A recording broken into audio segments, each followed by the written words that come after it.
Hey guys, it's been a while since I've done a video talking about some of the most favorite baits that we've used and the baits that have been the most successful.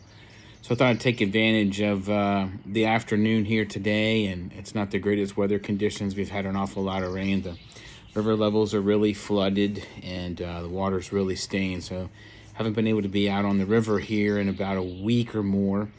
But you guys know I'm a big beetle spin fan. It seems to be my fast way to cover water and find even small to larger fish. I've caught everything that you can imagine on a beetle spin, do a lot of smallmouth and largemouth fishing, and have caught fish upwards of 5 pounds pretty regularly on a little 16th ounce or 8th ounce beetle spin.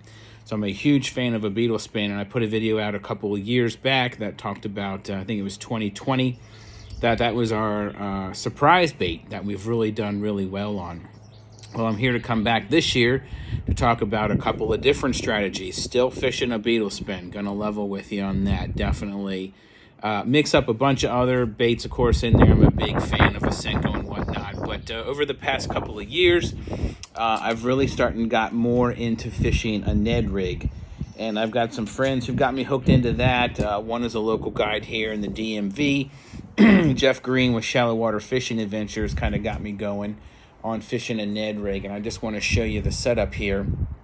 More importantly, what is something that's kind of new for a Ned Rig. So I've often fished a Ned Rig. You guys know I'm a big green pumpkin fan, obviously, but this little bait is different. This is a ZMan Ned, and it's actually a TRD. It's called a Ticklers. You can see right here. My man Jeff Green sells them. You can get them, of course, at Bass Pro. You can get them at Dick's. Sometimes you might find them at Walmart. But really, the only difference is it has almost like a two-bait tail, as you can see. The end of the actual Ned Rig is split and cut, very similar to what you would see on the bottom of a tube bait. Now, don't ask me what makes that little tail so magical, but when the fish have gotten really finicky in both lakes and rivers around here where I fish, my local waters, this bait has definitely produced. This is Canada Crawl color. You can see it's kind of got a light green underbelly, kind of like, and then a darker green on top. I don't know if it's called seagrass, watermelon kind of a look. And it has red fleck in it. So that's the bait. You can kind of see the difference there. So I'm curious, could you cut the bottom of a regular Ned Rig tail? Again, this is just a regular Ned head. As you can see here, this thing is really abused, rusted. Actually, the shaft of the hook is bent. You shouldn't do this. You had to get a hook in your finger.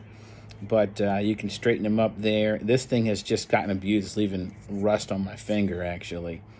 But, I mean, you can see this thing gets a workout. It really gets a workout fishing, especially in the shallow water, rocky areas. It has just produced an awful lot of fish over this past season. And variety of species. I've caught catfish on it. I've had panfish, smacked the heck out of it. I've caught a few panfish on it. And, of course, as expected, it's definitely catching smallmouth and largemouth alike. This head actually was green pumpkin, as you can see, but the paint has just worn off. And somebody was telling me you can take fingernail polish and actually paint them black again, or green if you want to get green. But anyway, the Ned Rig, the Z-Man TRD Ticklers, highly encourage you to check that out. Again, here's the packaging. As you can see, TRD Ticklers. This is Canada Crawl. Lots of colors, but a fantastic bait. And because they're Elastec, I mean, I've fished with that bait multiple trips now, float trips included. The other thing I want to tell you is I have fished my local lakes, and Lake Anna, where my family has been going to now for well over 18 years. And I am a huge Senko fan. Well, I took a friend of mine down there this past spring, a little pre-spawn, and he was telling me how much of a fan he is of fishing Zoom lizards. Now, I fished Zoom lizards years ago, right? That was a popular bait back when I fished the Tidal Potomac quite a bit. I'm not down there as often. But nonetheless, big advocate of fishing a Zoom lizard. So we head off to Lake Anna, find out the beetle spin isn't producing, and a Ned Rig isn't producing.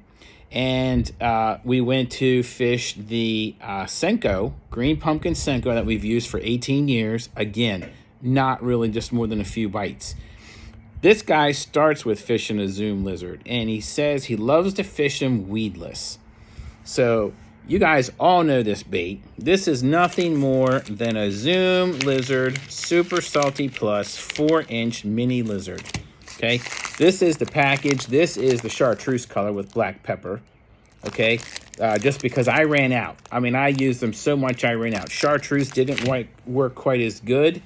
I have this green color with a blue fleck, which worked really well. And those guys were fishing, I think it's called Mardi Gras color. We tried a 6-inch lizard. Again, not nearly as effective. But the weird thing for me is I normally fish this Texas rig, right, with a bullet rate or something in front of it. We threw them weightless. We threw them weightless all day on a 1/0 hook, extra wide gap hook, no secret there. And the fish actually crushed this bait all day long. We actually caught 80-some, upwards of 90 fish in one day on this bait across 2 boats, 4 guys. We had about 30 in our boat, and the other guys had about 60 in their boat. That's just how good it is. It's on videos on Relaxation Outdoors. You can go check it out if you want to see it in action. It's hard to fish, especially for somebody who's new. But the Zoom lizard, I mean, I went back and looked through my old packs of baits, my soft plastics that I've had for years, and found some of these Zoom lizards. Again, the 6-inch didn't work quite as good as the 4-inch. But regardless, anything in a green spectrum, a green pumpkin with some kind of red, black pepper, or blue fleck in it really seemed to work good. Throw it out, let it sit, and then as it's working its way, really slow down, very much like a Senko. That was what fired up the largemouths to hit it. So I haven't tried this in the river with current. I'm a little concerned because there's no weight, how well that will work. But again, on some of my freshwater local reservoir lakes, I'm really excited to give this a try early this year and see what happens and see how long this continues to work on Lake Anna.